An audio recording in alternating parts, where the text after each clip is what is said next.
আসসালামু আলাইকুম Umehani daily blog থেকে আমি উমেহানি চলে আসলাম প্রতিদিনের মতো একটা নতুন ভিডিও নিয়ে।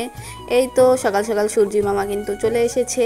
তো আমরাও কিন্তু ঘুম থেকে উঠে গিয়েছি। এখন বাইরে দেখছি যে আমার গাছগুলো মাশাআল্লাহ অনেক তরতাজা ফ্রেশভাবে রয়েছে।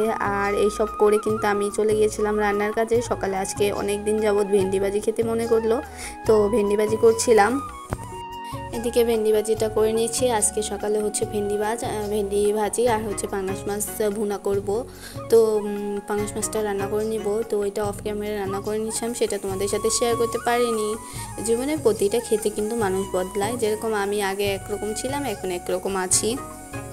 তো এখন যেমনই আছি আলহামদুলিল্লাহ বেশ ভালো আছি। তো এদিকে খাওয়া দাওয়া শেষ করে আমি চলে আসলাম কিন্তু তোমাদের ভাইয়া আর আমি গেটটা রং করতে। তো আমাদের গেটটা আগে ছিল দুই কালার, এখন আমরা এক কালার করে দিচ্ছি। এই তো আমি ব্রাশটা দিয়ে গেটটা পুরো রং করে নিচ্ছি সুন্দর করে। তো একটা তো খয়েরি কালার করে নিচ্ছিলাম। তো বাসায় কিন্তু অনেক ধরনের কাজ থাকে, টুকটাক যেসব কাজ করি ভিডিও করে রাখি সেটাই তোমাদের সাথে শেয়ার করি। এর বাইরেও কিন্তু অনেক কাজ করা লাগে। আর এই তো আমার মুরগিগুলো কিন্তু ঘাস খেতে খেতে অন্য বাসায় চলে এসেছে। তো এইদিকে আমি আমার চুলা বানানোর জন্য আমার ভাইকে নিয়ে আমরা মাঠের মধ্যে যাচ্ছিলাম মাটি আনার জন্য। তো ওই মাটিগুলো দিয়ে চুলা বানালে কিন্তু বেশ ভালো হয়, চুলা অনেকটা মজবুত হয়। আর এদিকে কি হয়েছে, এই কালো গরুটা দেখে আমি এত ভয় পেয়েছি, দৌড়াচ্ছিলাম। তো ওই সময় আমার ভিডিওটা অন করা ছিল, সেটাই তোমাদের সাথে শেয়ার করলাম। কারণ গরু আমি খুব ভয় পাই। এখন আমি চিন্তা করছি যে আমি তো মনে করছি কদিন পর গরু পালবো, তো আমি তখন গরুটা কিভাবে পুষবো। আমি যে এত ভয় পাই, গরু আমার অনেক ভয় করে যদি গুঁতা মেরে দেয়, এই জন্য। তো গরু তো ভয় পেলে হবে না, ভবিষ্যতে তো পালতেও হবে, একটু একটু করে সাহস জোগাচ্ছি। আর এই যে সেই মাটি, এই জায়গা থেকে আমার ভাই আর আমি দুজনে মিলে মাটি কুড়াচ্ছি। আর এই তো বাসায় এনে ভিজিয়েছি। আর পরের দিন এই যে চুলাটা বানিয়ে দিয়েছে আমার নানি, এখনও চুলাটা সাজতে হবে। তো আজকে মনে করলাম যে আমার নানুদের রান্নাঘরটা আমি লেপে দেই। তো আমার নানুর রান্নাঘরটা কিন্তু আমি আজকে সকালে লেপে দিচ্ছিলাম। তো আমার মামানি যেহেতু বাসায় নেই, তো আমার মামানি কিন্তু লেপতে পারে, তো সে যেহেতু বাসায় নেই সেই জন্য কিন্তু আমি লেপে দিচ্ছি। কারণ নানু অনেক দিন যাবৎ আমার নানু অসুস্থ। তো আমার নানু বলছে যে আমার রান্নাঘরটা এত হয়ে রয়েছে, একটু লেপে দিলে ভালো হয়। তো আমি মনে করলাম যে আমি তো বসেই আছি, তো তাহলে আমি লেপে দিই। আর লেপা পোছার কাজ কিন্তু আমি পারি, তো সেই জন্য আমি কিন্তু তার কথাটা ফেলতে পারিনি। আমি কিন্তু সাথে সাথে চলে গিয়েছিলাম লেপতে। এই যে আমি লেপে দিয়েছি, আর একবারে বাহিরের দিকটাও লেপে দেবো। আর আমার হাতের অবস্থা দেখো। আর এই যে আমি পুরো উঠানটা গোবর দিয়ে লেপে দিয়েছি। অনেক মানুষ কিন্তু এইসব কিন্তু অনেক করে ঘৃণা করে, কিন্তু আমার কাছে ভালো লাগে। কারণ আমরা মাটির মানুষ, মাটি কাদা দিয়েই কিন্তু আমাদের জীবনটা গড়ে তোলা। তাহলে কিন্তু মাটির প্রতি আমাদের একটা অন্যরকম টান হবে। আমার কাছে তো খারাপ লাগে না। আর এই তো আমি বাসায় চলে এসেছি। বাসায় এসে দেখছি যে তোমাদের ভাইয়া আমার জন্য একটা কাঁঠাল এনেছে, কিন্তু কাঁঠালটা কোনো রোয়ায় শুধু দানা ভরা, কোনো হয়নি, মাংস হয়নি সেরকম। তো কি করব, সে যেহেতু এনেছে, কাঁঠালের ভেতর তো আর ঢুকে দেখেনি যে কাঁঠালটা কি অবস্থা। তো বাহির থেকে তো ভালোই দেখাচ্ছিল।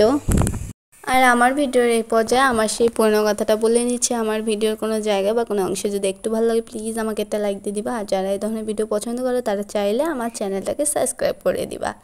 আর আমার কথাগুলো, আমার লাইফস্টাইল তোমাদের কাছে কেমন লাগে সবাই কিন্তু আমাকে জানিয়ে যাবা।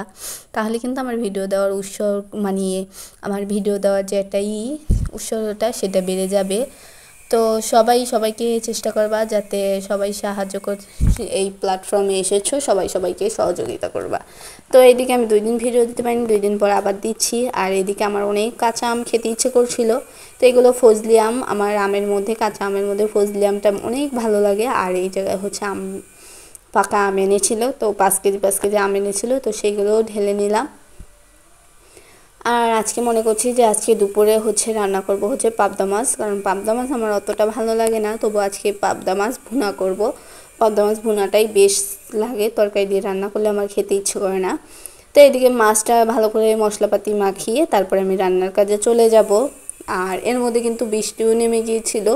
আরও তো অনেক কাজ করেছি আমি। আবার আমার মিষ্টি কুমড়ো গাছটায় আজকে ঝাঁকা দিয়েছি, তো ওইগুলো তোমাদের সাথে শেয়ার করতে পারিনি, কালকে শেয়ার করবো রে। তো এদিকে আমি আমার তরকারিটা তো বসিয়ে দিলাম, এক এক করে সমস্ত মশলা দিয়ে দিলাম। আর কোন কোন জেলায় বৃষ্টি হচ্ছে, বৃষ্টি তো হতেই চলেছে, মানে বৃষ্টি না থামার আর কোনো নাম নেই। আমার তো শ্বশুরবাড়িতে এখন ধানের বতর চলছে, তো ওই ধানের বতরে মানে ধানের বতরে আমাদের সব ধান ভিজে গিয়েছে।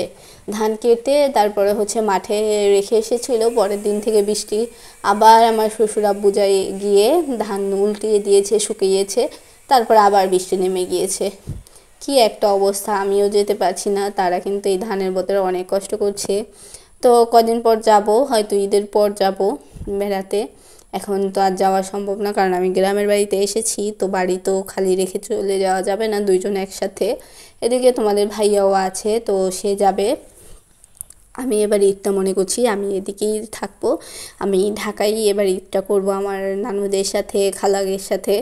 আম্মু তো নেই, আম্মু তো বাহিরে চলে গিয়েছে, তো আম্মু আসলে তখন আম্মুর সাথে ঈদটা পালন করব।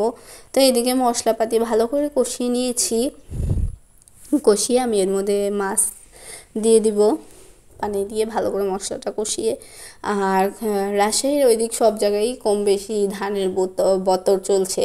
তো আমাদের যেহেতু চুয়াডাঙ্গা আলমডাঙ্গায় এইসব এলাকায়, কিন্তু আমাদের ওইদিকে তো অনেক বৃষ্টি হচ্ছে, তো ধানের অনেক মানে সবারই ধান কম বেশি নষ্ট হয়ে যাচ্ছে। কি করার, আল্লাহ খুশি হয়ে বৃষ্টি দেয়, যা আছে কপালে তাই হবে, ওইটা নিয়ে এত টেনশন করে লাভ নেই। এখন আমি তো রান্নার কাজটা দেখি, তো এইদিকে আমার রান্নাটা তো প্রায় আমি মশলাপাতি কষিয়ে মাছ দিয়ে দিয়েছিলাম, অল্প করে পানি দিয়েছি। আর এই যে ধনিয়া পাতাগুলো হচ্ছে আমি কিন্তু নিজের হাতে লাগিয়েছি, সেই জায়গায় এত ঘেরান, ছোট থাকতেই অনেক ঘেরান করছে। তো এই যে গ্রামে আসার এইটাই হচ্ছে সুবিধা, নিজে খাই, নিজে সব কিছু লাগাই, তারপর খাওয়ানোর একটা যে মজা, সেটাই কিন্তু আলাদা একটা মজা থাকে। তো এদিকে আমার ধনিয়া পাতাগুলো তো দিয়ে দিয়েছি, এবার নেড়েচেড়ে আমার তরকারিটা বাস্ত হয়ে গিয়েছে।